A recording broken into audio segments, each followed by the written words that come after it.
સુરતના સગ્રામપુરા ખાતે આવેલ શંકેશ્વર ટાવરના ચોથા માળની ગેલેરી તૂટી પડતા સ્થાનિકોમાં ભયનો માહોલ જોવા મળ્યો હતો।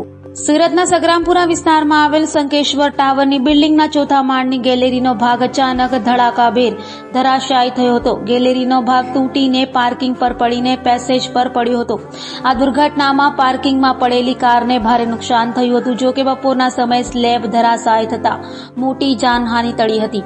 દુર્ઘટનાને લઈ સ્થાનિકોમાં ભય ફેલાયો હતો। સ્થાનિકોએ કહ્યું હતું કે સ્લેબ અચાનક ધરાશાયી થતા સમગ્ર ધરા જોરદાર અવાજ સાથે ધ્રુજી ઉઠી હતી। જાણે ધરતી આવ્યો હોય તેવો અહેસાસ થયો હતો, જેને લઈ લોકો ગભરાઈ ગયા હતા। મારું નામ દિશાંગ પૂનમિયા છે।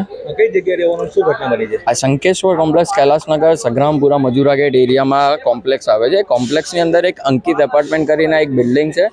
તે બિલ્ડિંગની અંદર ચોથે માળનો એક ફ્લેટનો ફ્લોરિંગ, આ ફ્લોરિંગ તમે જોઈ શકો છો, એ નીચે આખું પડી ગયું। એના પછી પહેલા માળેનું એક સ્લેબ હતું, સ્લેબના સળિયાને તોડીને પહેલા માળેની કાર પાર્કિંગની અંદર બે કારને ડેમેજ થઈ છે। અહીંયા બપોરના સમયે 4-4:30 વાગે આ ઘટના ઘટી છે।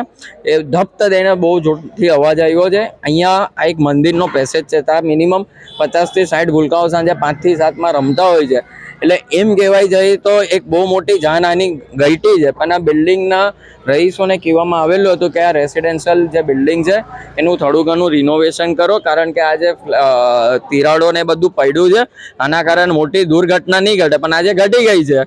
હવે એમના પગ નીચે રેલો આવ્યો છે, તો હવે જોઈએ શું થાય છે આમાં। કેટલી ગંભીર ઘટના કહેવાય?